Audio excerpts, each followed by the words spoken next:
The year is 2050. The world has become a ghost of its former self, riddled with diseases, devastated by war, and ravaged by catastrophic natural disasters. Humanity hangs by a thread on the brink of unraveling. The apocalypse has become the crux of tall tales, myths, and fiction. It will be a savior to some from the misery of life and a nightmare to others. Conspiracy theorists warn of comets and cataclysms, aliens, zombies, monsters, and meteors. Yet, it arrives like a whisper, unsettling but not alarming. Like the first gust of wind in a gathering storm, it grows. And from the chaos, a new evil arises. The administration, a totalitarian global government that rules the country with an iron fist. As the climate changes and the earth responds with wildfires, droughts, earthquakes, tsunamis, and storms, conflicts over dwindling resources arise, and the rumors of wars are made manifest. Nation fighting against nation, setting the stage for the administration to establish its dominion.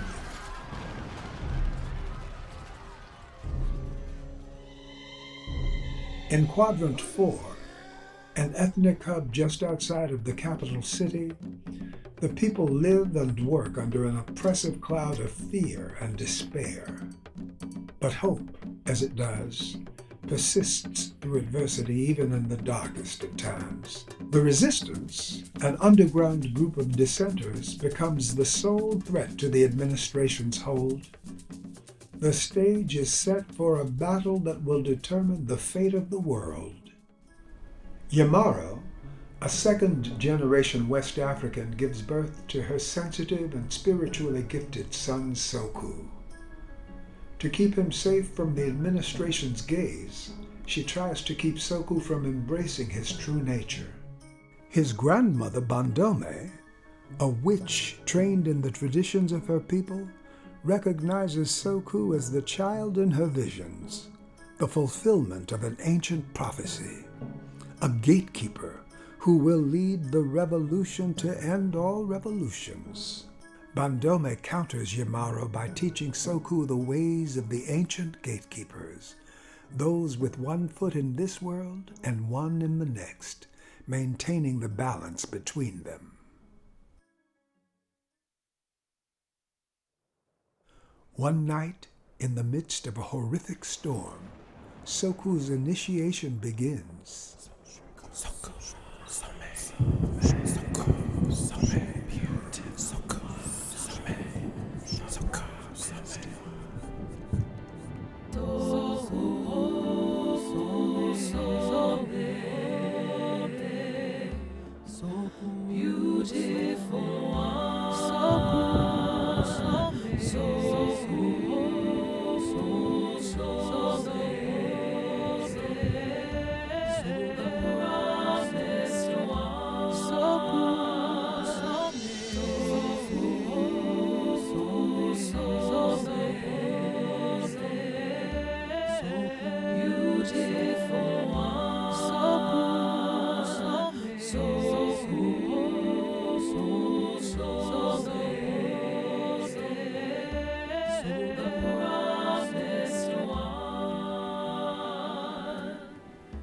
Soku repeats what Bandome taught him.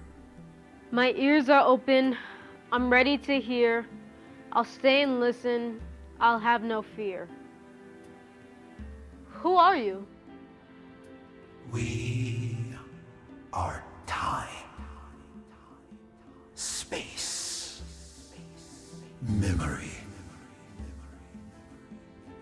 anger, love, harmony, friction, balance. I don't understand. We are the ones that are, that came before. Okay, that clears things up. We call to you because you have ears to hear. So listen carefully. What is happening now has happened before. They will take everything from you if you let them. Just like the missionaries, the explorers, the settlers that came to our people with lies and broken promises. They ridiculed our beliefs, turned our gods into foolish myths, and our practices into wild superstitions. There will come a day when you will stand before them, and they will tremble far beyond your fear, past your anger, are the keys to the kingdom. When you reach deep inside, you will find them. Gifts so brilliant, they will blind the vultures that have ravished this world. If you fail, see the future that awaits us.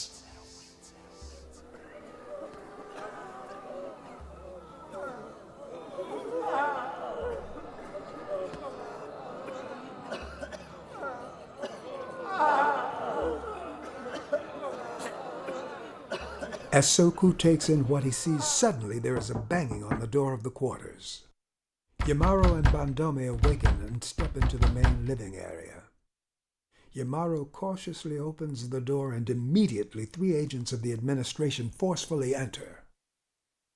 The agents begin to question Yamaro about her association with Michael Stone, the captured leader of the underground resistance movement, and Soku's father. As the administration agents move in to take Yamaro and Bandome, Soku enters from the back. Help!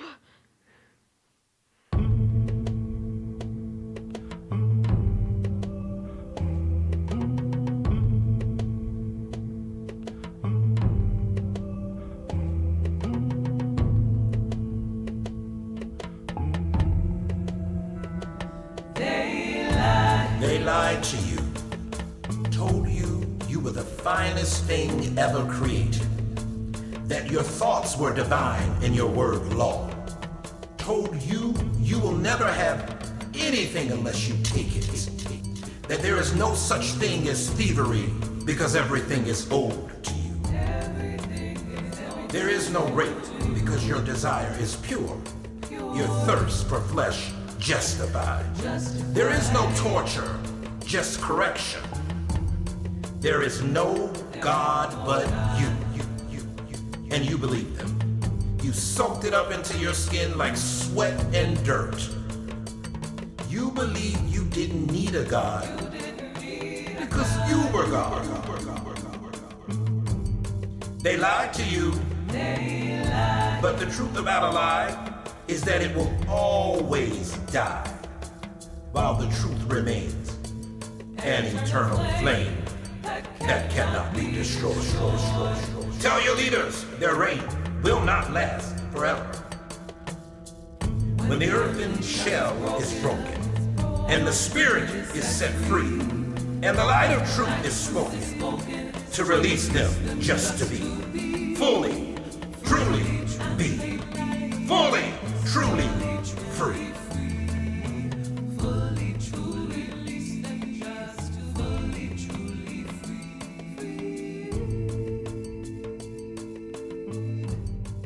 Soku's entire being is filled with light. One agent runs out of the room, then another.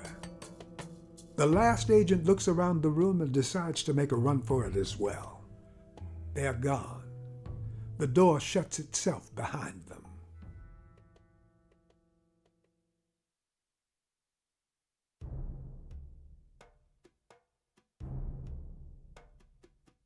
Soon the promised one will come. With eyes to see, ears to hear. Be a child, a resurrection, a keeper of the portals, a keeper of the gates, a sentient soul. With one foot in this world and one in the next, a portal. Until then, much suffering.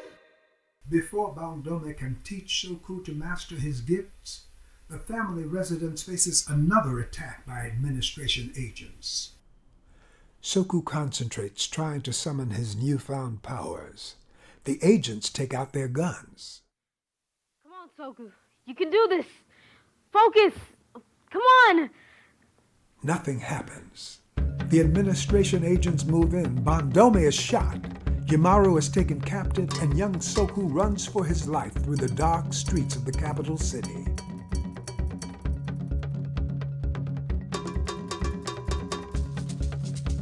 Your destiny was never going to be easy, Soku.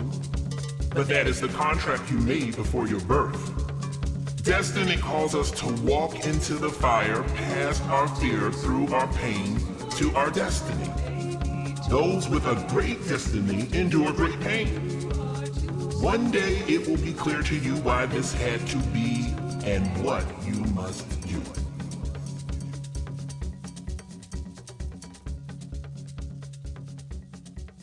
Alone in the dark lands, Soku learns to be his own guardian and adapt to the merciless wilderness or die trying. He navigates treacherous terrain, fighting off rabid dogs, outsmarting robbers, and escaping mutated humans twisted by the effects of disease and biological weapons. These are the remnants of a world that has lost its way. After years of solitude, Soku, now 18, comes upon a figure in the distance. His eyes are drawn to a billowing cloth of many colors, dancing against the unforgiving wind. A splash of color amidst the bleak desolation. Soku's curiosity and captivation lead him to Damien, a frail and beautiful soul left to starve in an elevated cage. Openly queer and non-binary, Damien has lived outside of the lines and caught the attention of the administration, who tortured him and put him on display as a warning for others who might dare to be their full selves. Soku frees Damien from his cage and tends to his wounds, and together they navigate the dark lands, forming a bond forged in adversity. A resistance soldier finds them and convinces them to join the resistance, promising food, shelter, and a strategy to fight the administration. Soku becomes a lethal weapon for the resistance, with the only remaining softness in his life being Damien, who he has grown to love more than he has courage and words to express. During an attack by the administration, Damien is critically wounded and falls into a coma. The weight of losing another person to the administration takes its toll on Soku. He snaps, straps himself with explosives, and journeys back to the administration's headquarters in the capital city to take them out once and for all. You took everything from me. You took away everyone that ever loved me. So I have nothing else to lose. Soku's bravery emboldens the onlookers who echo his demand for freedom. Release them! Release them! Release them! Soku is caught up in the moment, which gives one of the administration soldiers a clear shot. A bullet pierces Soku. He falls, detonating his armor of explosives.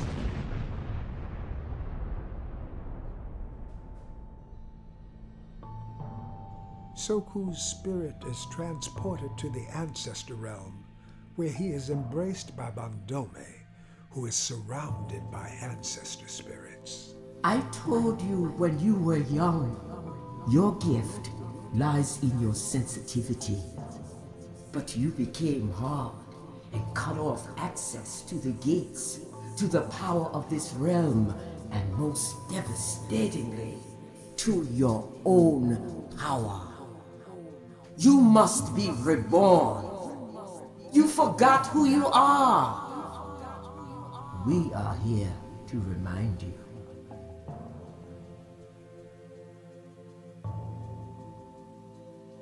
He is sent back into his body with his gifts amplified and fully activated. With his new powers, an army of resistance soldiers, and emboldened residents, Soku fulfills the prophecy, igniting a revolution to end all revolutions.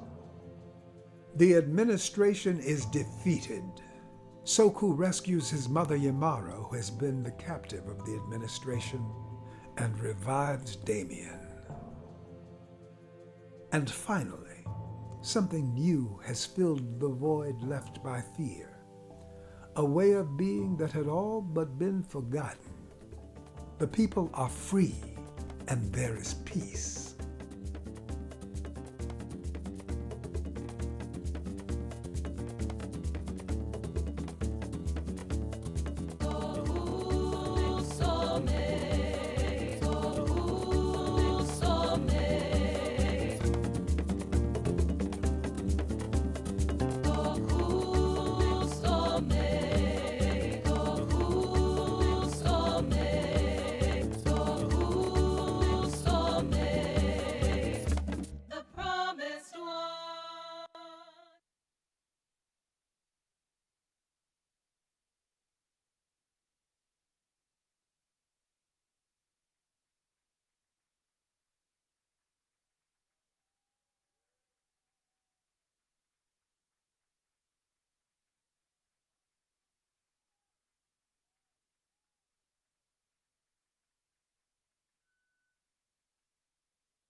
Ashe. I'm so excited to get us started. We'll probably chat. I'll ask a few questions. We'll probably last about 20 minutes. That way you get a chance to kind of look around at what we have before we end our time together. Let's start with you, Germano. Can we talk a little bit about what inspired you to write this piece? And I'm actually going to switch mics because somehow this one feels way more powerful. Releasing your power to me. That's very sweet. Well, interestingly, these two gentlemen here are the reason that I know about the term gatekeepers. So I met Dr. John Martin Green 47 years ago. Wow, you were supposed to laugh because there's no way I'm 47 years old. You can't be that old. Anyway, so I met Dr. John Martin Green. I think it was the second year of the Father's Time Festival. Father's Time in the house. So it was, I was writing a play about sexuality and spirituality and how the Black church deals with that. It's called The Anointed. And Dr. John Martin Green was my second director ever in life for anything. And he sat down afterwards and he's like, you should read Of Water and the Spirit by Malidoma Patrice Somé. And I said, yes, I'll get right on that. And like several years later, I picked it up. But I was also at a conference, and I don't remember who initiated the conference, but I know Bishop Yvette Funder was speaking, and Dr. Michael was speaking, and he held up this book called The Spirit of Intimacy. And he was like, you are somebody, you are important. And he turned to the page about gatekeepers and the description of gatekeepers being people that express themselves as queer, same-gender loving, and have one foot in the spirit world, one foot in the spirit, in the physical world, and maintain the balance therein, and lead people to their purpose in life. And that prompted me to start doing my own research. And I discovered that not just in West Africa, but all over the world, people that we call queer, same-gender loving, people that in Burkina Faso would call gatekeepers, were two-spirit people or shamans or witches or judges, and this was all over the world in every continent, in every country before the world was colonized. My friend Brian Glover actually sent me a map of where all of these people resided all over the world before the world was colonized. And I feel like that process of indoctrinating us reversed what was a balanced society that incorporated people that now live outside of the margins. So yeah, that was these two gentlemen right here introduced me to the concept, and I thankfully got to meet and get the blessing of and have a reading from Malidoma right before he passed. So he was really excited about this piece, and I wish he could have seen it, but he sees it. He sees it. I'm going to ask one more question that goes to you all. Thank you for that. That's really potent and inspiring, and hence why we're talking about this relationship between spiritual technologies and XR technology, which you have experienced and feels like it's at the core of what this piece is doing. I want to turn to Dr. Elam and turn to Dr. Green, and I want to talk a little bit about how you would describe spiritual technology and what that means in your life. Would anyone want to take it first?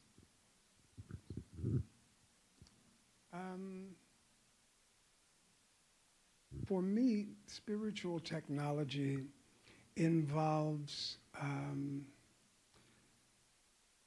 taking elements from nature, from the natural world, including flora, herbs, and such like, for medicinal purposes, for healing purposes, and also ritual practices, all of which are designed to facilitate balance and harmony with nature and with the universe.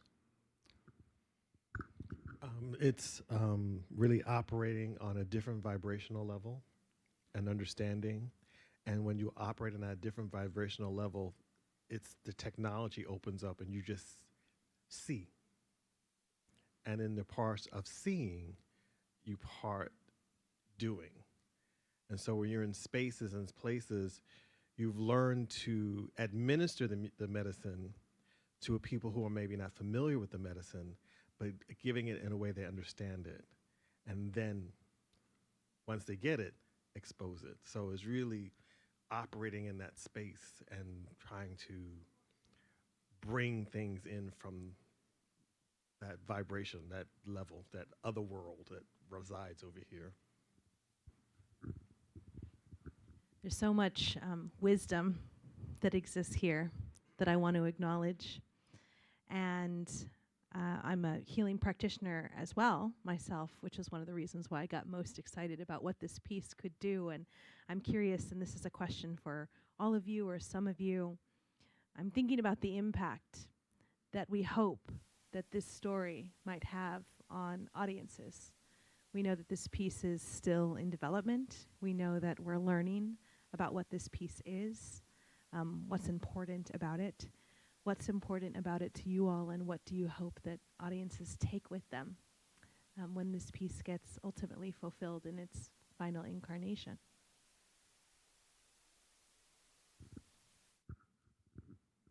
Thank you, Brisa. So back in December of 2007, I had the privilege, I was then working with an organization called the Black Men's Exchange New York. And we invited Malidoma Some to do a weekend-long symposium with us at City College up in Harlem, where, among other things, he shared with us that the gatekeepers, as in Dagara cosmology, as Germano mentioned, are guardians of the community whose charge is facilitating people's alignment with and contribution of their respective gifts to the society. And should anything impede that process, crisis ensues, whereupon everyone looks for the gatekeepers who reside on the margins of society and who then, taking cues from nature and the ancestors, restore balance and harmony to the collective. Something I'm hoping that this piece, which is a hero story, which centers a same gender-loving character, which, as Malidoma instructed us, are not always, not all gatekeepers are same gender-loving or queer, but all same gender-loving or queer people by virtue of what the indigenous Americans reference as our two-spirit energetic balance have gatekeeping potential. And what I'm hoping people may take from this piece is, no, before I say that, I'm gonna backtrack one more time. Something else that he told us, which was both chilling and challenging, chilling and thrilling, was that because of colonization and the sort of Victorian relationship to sexuality, sex and sexuality, where sex is looked on as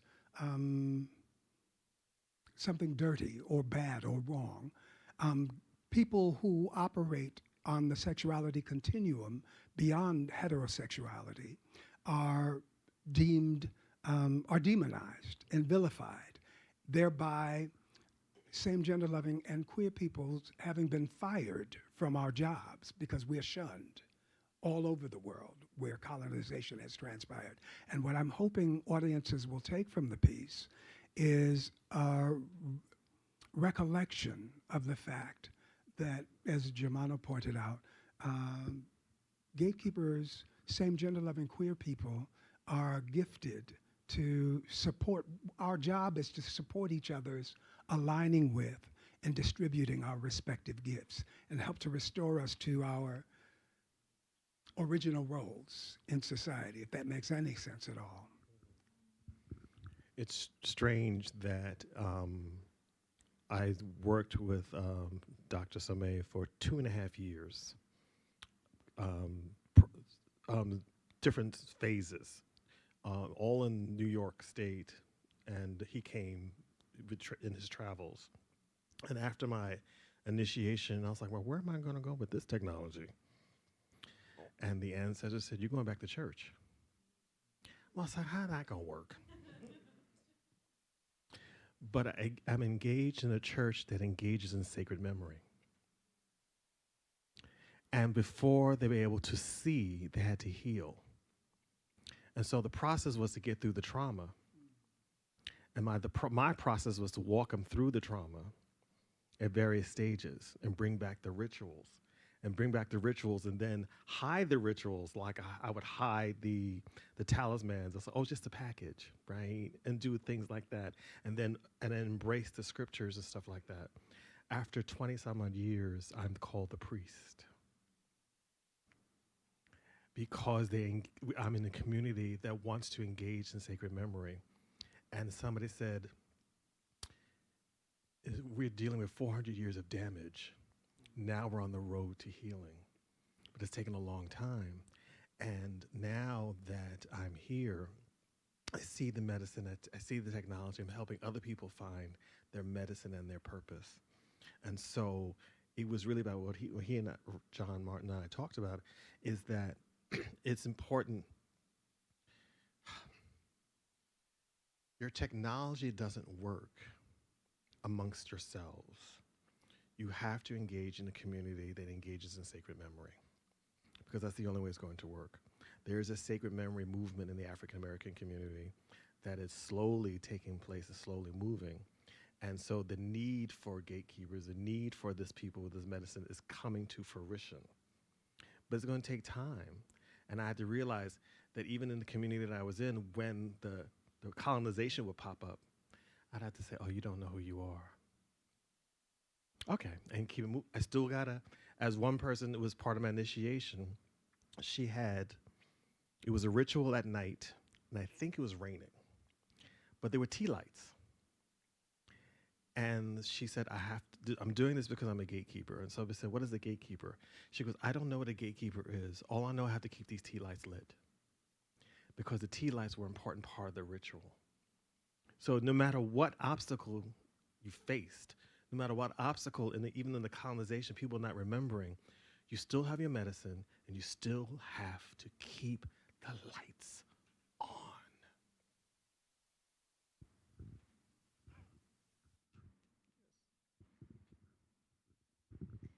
I'm struck by what it means to have gatekeepers in our presence right now. Struck by it. And so moved that this work that has been birthed allows for that knowledge, that wisdom to go beyond even just this room and impact so many people. So I just want to take a moment to thank you for your service. Thank you for conjuring this text. Thank you for the work that you do as a priest. Thank you for the work that you do as a healer, as a wise soul. I'm going to ask a couple more questions, and then I may turn to just see if there's anyone in the audience who might have a question they might want to ask these gatekeepers. I'm going to turn back for a moment just to what this week was like. Your growth, your evolution. What are the biggest things that you felt like CultureHub, whoop, beautiful, helped inspire in you about this journey and the evolution of this piece? Well, so I'm coming off of the heels of a pretty intense employment situation. And this has actually caused me to learn some things about myself outside of the piece. And the last few, and I've been blessed to have residencies, period. But the last few residencies have been pushing me to play. And I'm like, yeah. So what's the date that this is going to happen? And then it's like, well, you're supposed to explore. I'm like, exploring, got it. So then on page 5, and it's like, okay, Germano, this is an experiment, right? It's an experiment. And I had to stop, and I'm like, why do I do this? Like, why am I like so regimented? And like, well, goal-oriented, we say, is a good thing, but it's something that was also taught. So it's like, why can't I just stop and play and explore? And I think it sort of goes sort of what we were talking about. Like, I've been in an environment that is not necessarily aligned with who I am as a creative person, as a spiritual person, as a person that explores, a person that gathers stories.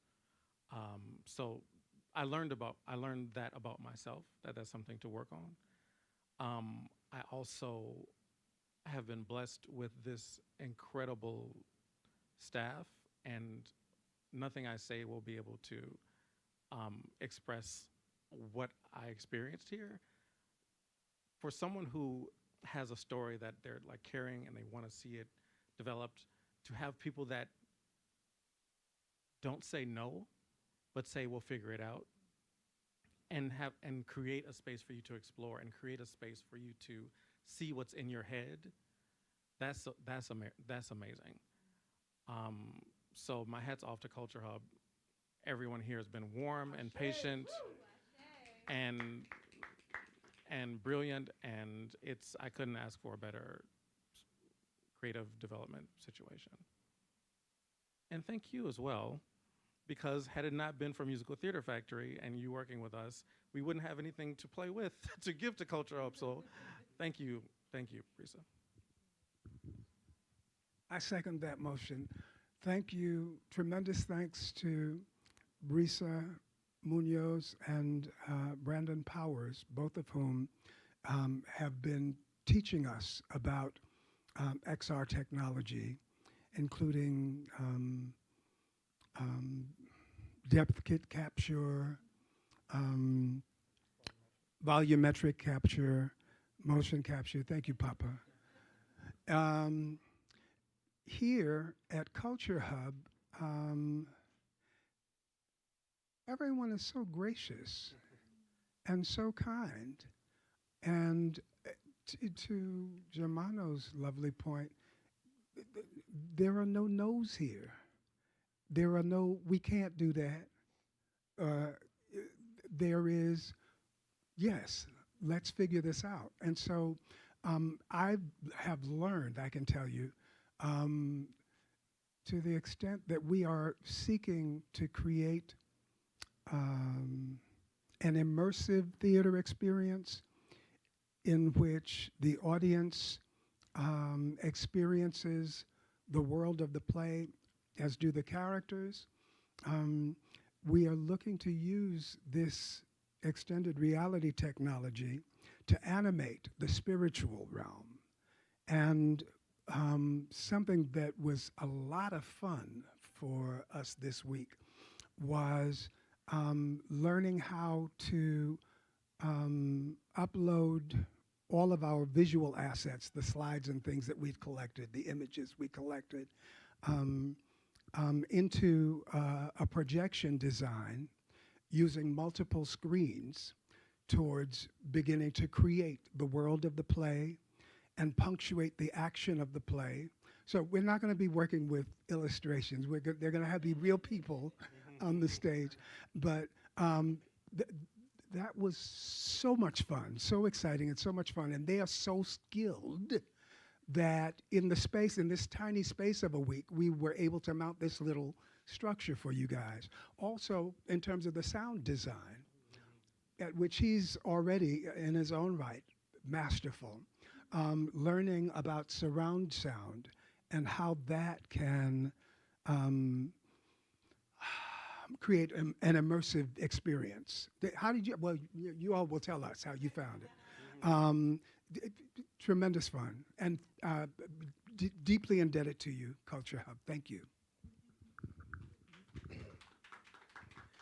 Well, I'm in awe of the piece, and I already got a vision, and I'll be talking to you about it. I'll be talking to you about it.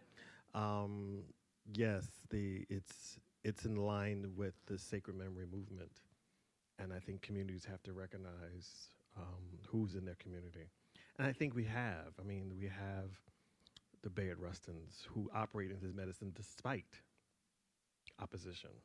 We have James Baldwin who operated his medicine despite, and Audre Lorde.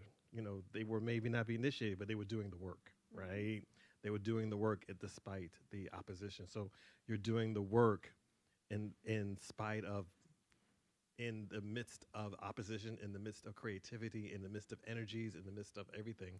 And so I already got a vision. So I get ready. Thank you all. Okay, I'm going to turn it over for our last little portion. Oh, we've got a mic in the audience. How perfect. I'm going to ask if folks have reflections or comments that they'd like to make in response to seeing the piece, or questions. I see hands. Let's start here. Good evening. Good evening. Good evening, everyone. My name is Reginald Thomas Brown. My pronouns are they and them. I've watched this grow. The incarnation, it's really grown. I guess my question is, how do you make it grow? What did you do to make it grow like this? I first met you at Anointed, but when I first saw it, there were people doing all these. So how did that change come? And I mean, it's still growing. It's really wonderful. Thank you. Yeah, this is something I was talking with Brandon Powers about at MTF. It can be frustrating sometimes when a resident, and I don't remember how many I've had, but I've been blessed to have many. But each residency focuses on one aspect. So the first residency I had with Tofty Lake Center was just about getting an outline, like what is the story you want to tell.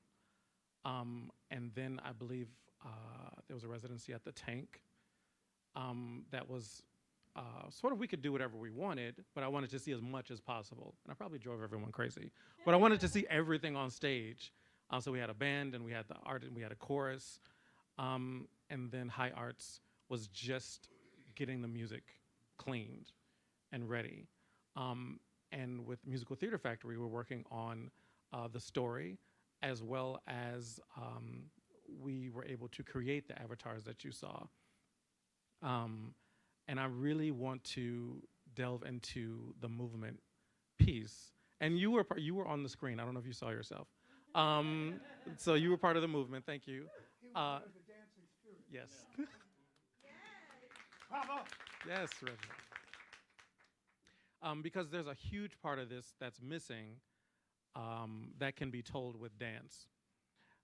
And our choreographer, Jamal Barnes, is itching to get started. So that's my next move, but I'm sure you might have other ideas.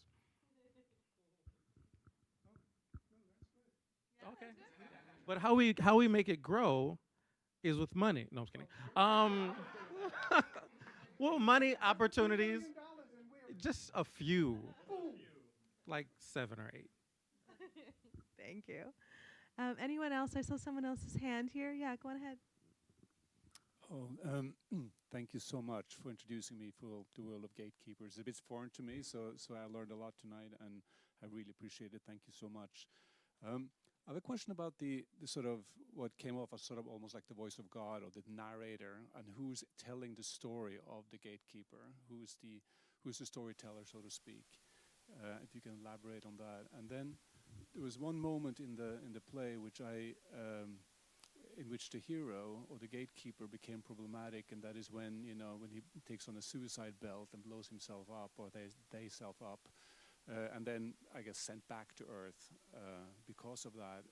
That's how I read the play. And if you could just elaborate on that aspect of the play, because it was provocative, and I felt a bit uncomfortable on that scene. And so if you could just talk more about that scene. Thank you. Good. Good. Oh. Yeah. Okay.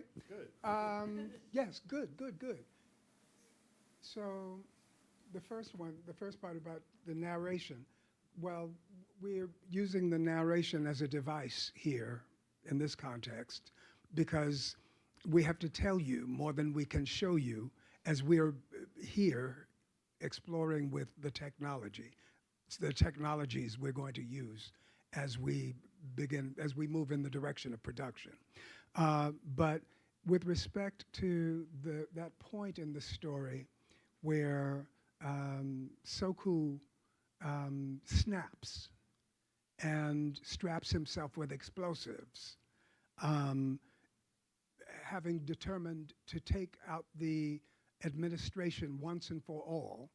Um,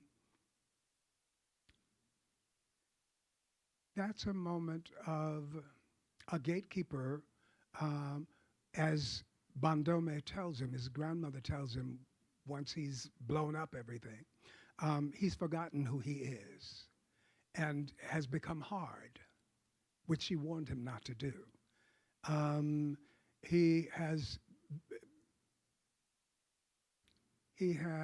stepped away from his sensitivity, wherein lies his power, his sensitivity and his vulnerability in the quest to protect himself and beyond the myriad of traumas to which he has experienced over the course of his young life. He became hard, and that's why he became violent. Violence was the answer, he decided, once the only person left who loved him and who he loved, when that person he believed was taken from him, he snapped and behaved as many of us do when hurt people hurt people, traumatized people traumatize people. We're witnessing that right now in Israel and in Ukraine, you know, in Sudan, in Central Republic of Congo. Yeah, a lot of traumatized people moving about, acting up and acting out in vile ways. And so does he. Yes, Papa. Yeah. I wanted to, in self-destructive behavior, right? Suicidal or involuntary suicidal behavior takes place. And I remember myself standing on the edge of a platform of the train station, waiting for the train, but not to get on it, but to get in front of it. And I remember a voice said, sit your ass in the waiting room and sit down and don't move. And then I realized it was my grandfather. He was a motorman. And victims who step in front of the train victimize the motorman. They take years to recover or don't recover at all. And then there was, and I always say this, I think they counseled with the creator and said, we don't get this boy into a place, he's going to kill himself. And so they found me a church. Now, I don't know why they did that, but they found me in a Black Baptist church where I had to first come out of the closet, then I had to come into knowing.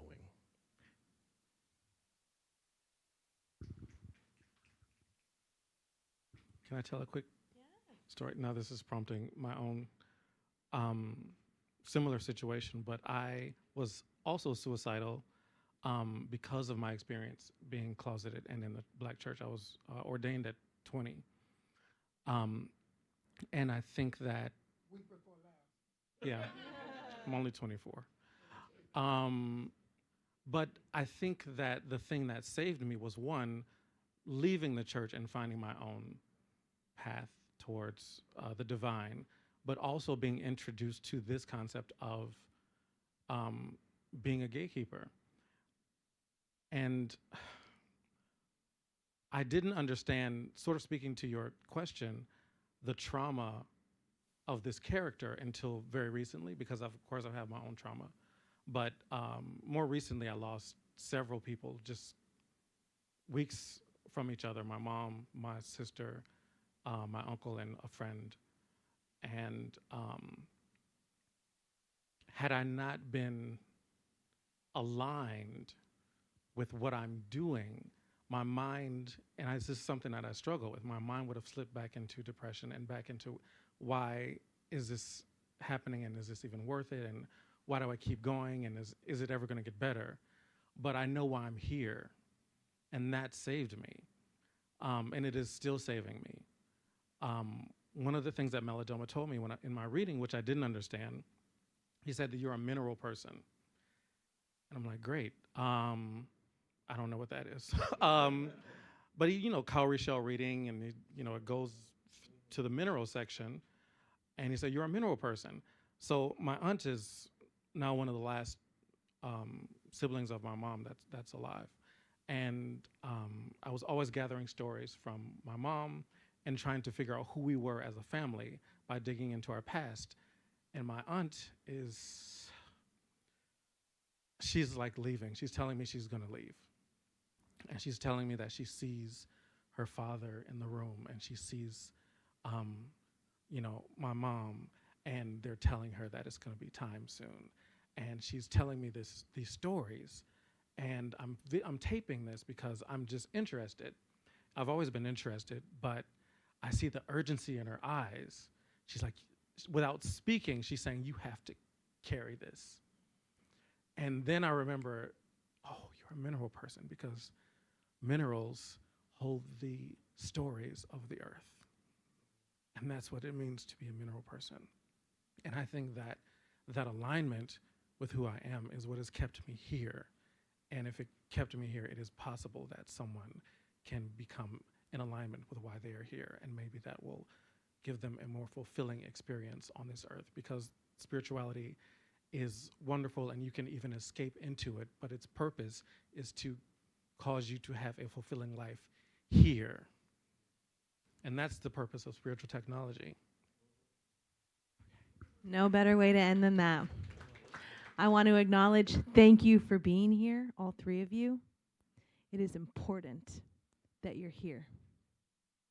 I want to thank you all. Thank you for being here. It is important that you're here. Hope you have a beautiful evening. Thank you all.